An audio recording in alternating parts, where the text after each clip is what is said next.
Fala galera, Coruja na área, trazendo mais um vídeo para vocês. E a partida de hoje foi um verdadeiro massacre. Eu queria ter trago a partida um pouco mais cedo, mas só deu para gravar agora. E sem muita enrolação, vamos à partida agora. E de brancas nós temos Dina Belencaia, que joga pela bandeira de Israel. Essa famosa WGM, que é muito conhecida por ser apresentadora, repórter, criadora de conteúdo, inclusive conteúdo mais exclusivo. Participou até de um chess box contra uma das famosas irmãs Botez. E agora ela está enfrentando ninguém menos que o GM polonês Gajewski Dziegorz, que já chegou inclusive a ter 2.659 de rate feed. Atualmente ele está com 2.587, que também é um rate bem elevado. E para deleite do público em xadrez, foi uma partida com 3 lances brilhantes. Essa partida aconteceu agora, num torneio que está sendo realizado na lendária famosa cidade de Reykjavik, que sediou o match entre Spassky e Fischer em 1972. Dina jogou E4, que foi prontamente respondido com uma siciliana. Veio o cavalo F3, S6, cavalo C3, A6, G3 preparando o fianqueto. As pretas já combateram esse fianqueto jogando B5. Veio o bispo G2 e bispo B7. D4, peão versus peão e cavalo versus peão.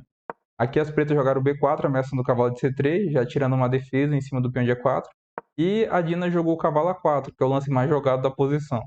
Veio o cavalo F6, já ameaçando o peão de E4. E as brancas aqui tomaram uma decisão muito inteligente, digamos assim. Jogaram pelo ataque, pelo desenvolvimento, e fizeram o roque, sacrificando o peão de E4. O GM polonês aceitou o desafio e capturou esse peão de bispo. Note como já existe certa dificuldade nessa posição, porque se captura esse peão de E4 de cavalo, já teria o imediato torre E1, botando a torre na mesma coluna que o rei está. O cavalo de E4 está cravado devido ao bispo de B7. Teria que jogar D5, já que a melhor sequência para as brancas seria C4. Porém, eu chamo a atenção para vocês para a segunda linha, que eu achei muito mais agressiva. É cavalo versus peão, peão versus cavalo, e dama H5 se aproveitando dessa diagonal, dando cheque no monarca preto. A melhor resposta seria G6, porém se você estivesse questionando por que não pode jogar rei E7, porque teria o imediato bispo versus cavalo, se o peão captura o bispo, já teria bispo G5 ganhando a dama em D8 na sequência. Se o monarca preto vem para D7 para fugir desse bispo G5, viria novamente bispo versus cavalo. Se o peão captura o bispo, teria torre D1 dando cheque. Note que se o rei sai já perde a dama, teria que cobrir de bispo. E depois de torre versus bispo, peão versus bispo e dama versus peão dando cheque no rei, a torre em A8 cairia no final da sequência. Então já é uma posição bem perigosa para as pretas. A melhor sequência seria G6, e aqui depois de dama E5 ameaçando a torre em H8, não existe uma maneira muito fácil de defender essa torre. Porque se joga a torre G8, vem dama E6, capturando a torre em G8 no final da sequência. E se tenta proteger essa torre com dama F6, já teria o imediato aqui. Se protege com dama F6, já teria o imediato torre versus cavalo. Tirando o defensor da dama. Agora teria que trocar dama por dama e depois torre por dama. As brancas recuperaram a peça e estão com ataque. Uma posição bem melhor. Voltando aqui depois de dama E5, a melhor sequência seria contra-atacar. Jogar um dama D7 ameaçando o cavalo de A4. Viria cavalo B6 dando um duplo na dama e na torre. Viria dama D6 propondo troca. Depois de dama versus torre, viria dama versus cavalo. Bispo versus cavalo. Peão versus bispo. E dama H7. E essa posição, segundo o peixe, as brancas estão bem melhores. Muito devido ao rei estar exposto. E as pretas têm 3 peões isolados aqui, muito fáceis de serem atacados. Depois de bispo E4 veio bispo versus bispo. Cavalo versus bispo. E agora veio aquele lance que a gente viu que era o mais forte, C4. Já lutando pelo centro e também desenvolvimento das peças.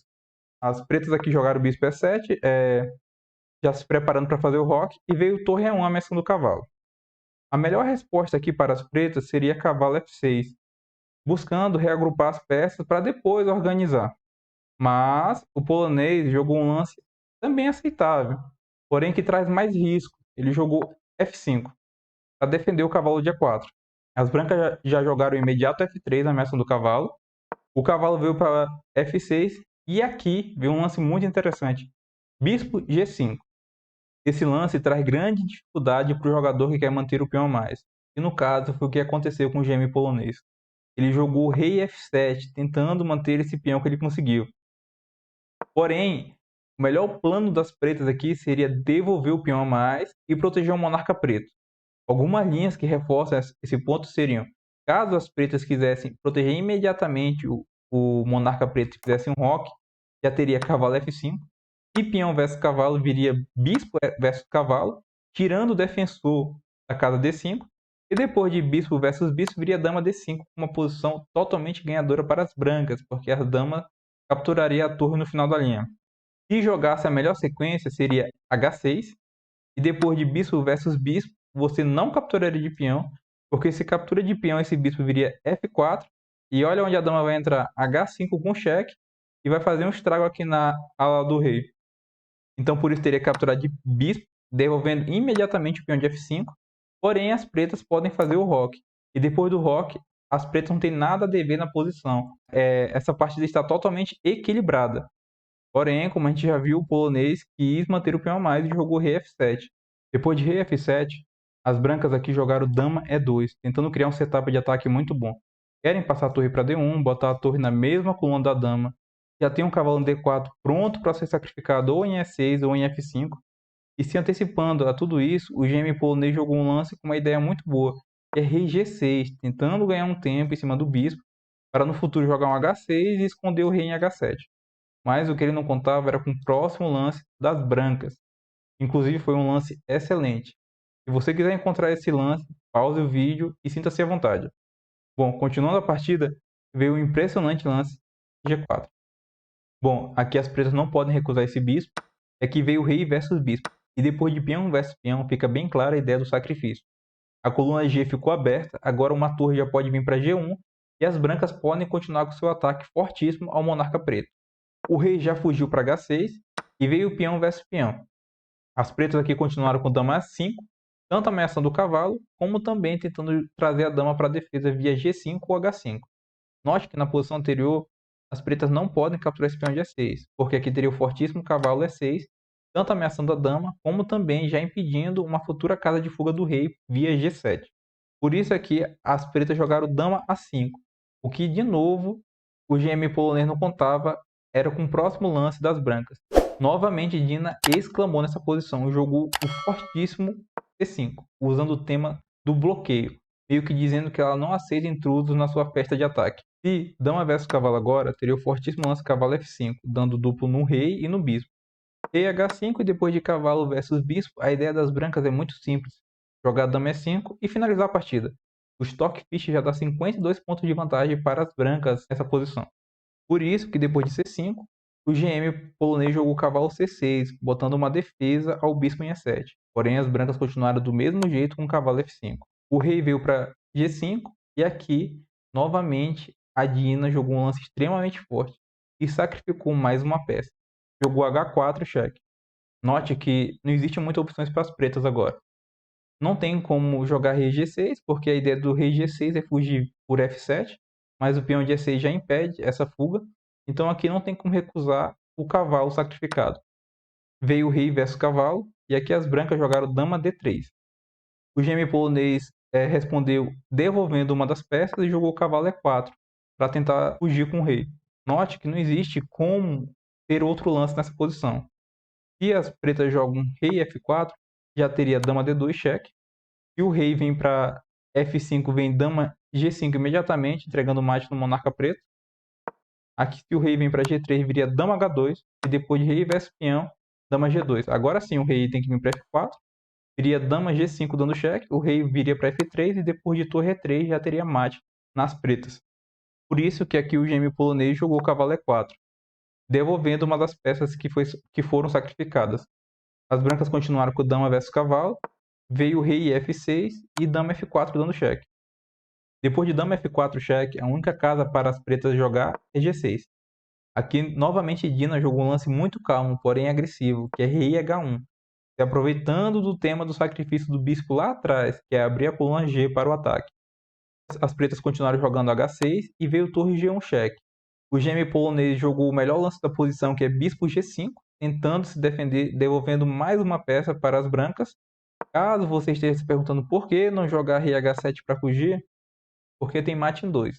Caso queira achar, sinta-se à vontade, dê pause no vídeo e tente achar o próximo lance das brancas. Bom, aqui as brancas teriam um fortíssimo lance, torre versus peão. Não existe nenhum outro lance para as pretas do que capturar a torre, e aqui viria dama F7 entregando mate no monarca preto. Depois de bispo G5, novamente a WGM Dina fez um lance excelente nessa partida. Se você quiser encontrar, sinta-se à vontade. Dê pausa e pense um pouco.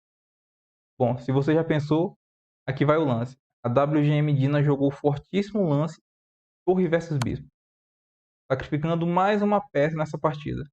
Aqui veio o peão versus torre, né? Não tem nenhum outro lance para fazer. Depois de dama versus peão dando cheque, o rei só tem a casa de H7. Veio dama H5 cheque, rei G8, dama F7 cheque, o rei teve que voltar para H7. E simplesmente depois de torre G1, o fortíssimo GM polonês abandonou essa partida. E para você que está se perguntando por que as pretas abandonaram essa posição, a resposta é bem simples. Porque existe mate no próximo lance.